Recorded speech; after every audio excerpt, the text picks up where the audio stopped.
പഹൽഗാമിൽ ആക്രമണം നടത്തിയവർക്കും ഗൂഢാലോചന നടത്തിയവർക്കും ശക്തമായ തിരിച്ചടി നൽകുമെന്ന് പ്രധാനമന്ത്രി നരേന്ദ്രമോദി. കശ്മീർ സാധാരണഗതിയിലേക്ക് മടങ്ങുന്നത് തടയുകയാണ് ഭീകരരുടെ ലക്ഷ്യമെന്നും പ്രതിമാസ റേഡിയോ പരിപാടിയായ മൻ കി ബാത്തിൽ പ്രധാനമന്ത്രി പറഞ്ഞു. അതേസമയം ആണവായുധങ്ങൾ പാകിസ്ഥാൻ ഇന്ത്യയ്ക്ക് വേണ്ടി മാത്രം സൂക്ഷിച്ചിട്ടുള്ളതാണ് എന്ന പ്രകോപനപരമായ പ്രസ്താവനയുമായി പാക് മന്ത്രി ഹനീഫ് അബ്ബാസി രംഗത്തെത്തി. പ്രതിമാസ റേഡിയോ പരിപാടിയായ മൻ കി ബാത്തിലാണ് ഭീകരതയ്ക്കെതിരെ ശക്തമായ നടപടി ഉണ്ടാകുമെന്ന് പ്രധാനമന്ത്രി ആവർത്തിച്ചത്. പഹൽഗാം ആക്രമണത്തിനെതിരെ ഓരോ ഇന്ത്യക്കാരന്റെ ഉള്ളിലും രക്തം തിളച്ചുമറിയുകയാണ്. ഭീകരവാദികൾക്കും അവരെ പിന്തുണയ്ക്കുന്നവർക്കും ഏറ്റവും കഠിനമായ ശിക്ഷ നൽകും. ആക്രമണത്തിൽ കൊല്ലപ്പെട്ടവരുടെ കുടുംബങ്ങൾക്കായി നീതി നടപ്പാക്കുമെന്നും പ്രധാനമന്ത്രി. 140 करोड़ भारतीयों की एकजुटता हमारी सबसे बड़ी ताकत है. यही एकता आतंकवाद के खिलाफ हमारी निर्णायक लड़ाई का आधार है. हमें देश के सामने आई इस चुनौती का सामना करने के लिए अपने संकल्पों को मजबूत करना है.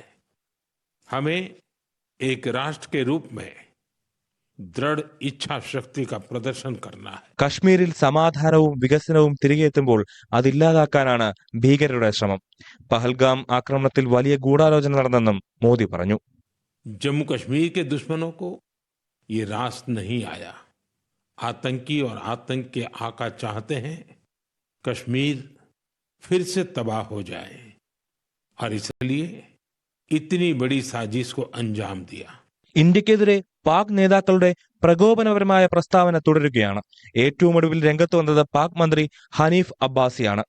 ആണവായുധങ്ങളുടെ കണക്ക് നിരത്തിയായിരുന്നു പാക് മന്ത്രിയുടെ ഭീഷണി.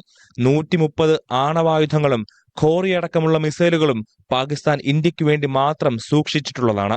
പാകിസ്ഥാനുള്ള ജലവിതരണം നിർത്തിയാൽ ഇന്ത്യ യുദ്ധത്തിന് തയ്യാറാകണമെന്നും ഹനീഫ് അബ്ബാസി പറഞ്ഞു.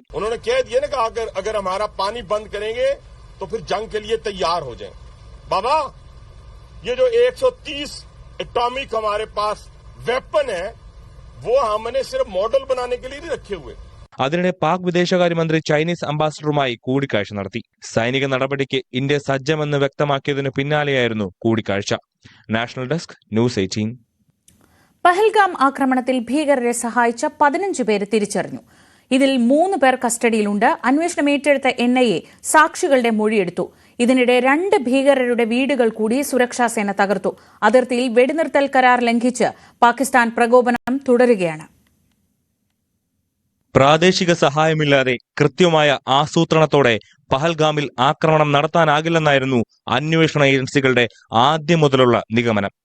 തുടർന്ന് നടത്തിയ അന്വേഷണത്തിലാണ് പ്രാദേശിക സഹായം ലഭിച്ചുവെന്ന അന്വേഷണ സംഘം ഉറപ്പിച്ചത്. കശ്മീർ സ്വദേശികളായ 15 പേരിൽ 5 പേർ സംഭവ ദിവസം പഹൽഗാമിൽ ഉണ്ടായിരുന്നു. ഇതിൽ 3 പേരാണ് ഇപ്പോൾ അന്വേഷണ സംഘത്തിന്റെ കസ്റ്റഡിയിലുള്ളത്.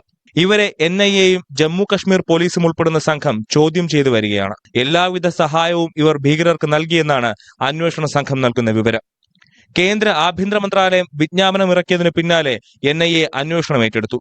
ബൈസാരണിലെത്തിയ സംഘം സാക്ഷികളുടെ മൊഴിയെടുത്തു. കുതിരസവാരിക്കാർ, ബേൽപൂരി വിൽപ്പനക്കാർ എന്നിവരുടെ മൊഴി കേസിൽ നിർണായകമാണ്. ആക്രമണത്തിന്റെ ദൃശ്യങ്ങളും NIA പരിശോധിക്കും.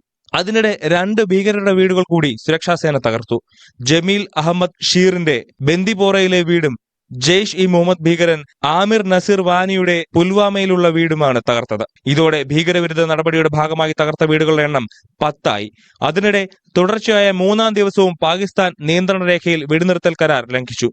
രാംപൂർ നൌഗാം സെക്ടറിലായിരുന്നു പാക് പ്രകോപനം. ഇന്ത്യൻ സൈന്യവും ശക്തമായി തിരിച്ചടിച്ചു. പാകിസ്ഥാൻ യുദ്ധഭീഷണി മുഴക്കുന്നതിനിടെ കരുത്ത് കാട്ടി നാവികസേന അറബിക്കടലിൽ ശക്തി പ്രകടനം നടത്തി. National desk news 18. ജമ്മുകശ്മീരിൽ അതീവ ജാഗ്രത തുടരുന്നതിനിടെ കുപ്വാരയിൽ സാമൂഹ്യപ്രവർത്തകനെ വെടിവെച്ചു കൊന്നു. ഗുലാം റസൂൽ മാഗ്രേ എന്ന ആളാണ് കൊല്ലപ്പെട്ടത്. വീടിനകത്തേക്ക് അതിക്രമിച്ചു കയറിയാണ് ആക്രമണം നടത്തിയത്. 26 പേർ കൊല്ലപ്പെട്ട പഹൽഗാം ആക്രമണം നടന്ന് 4 ദിവസം മാത്രം കഴിയുമ്പോഴാണ് സാമൂഹ്യപ്രവർത്തകന്റെ കൊലപാതകം.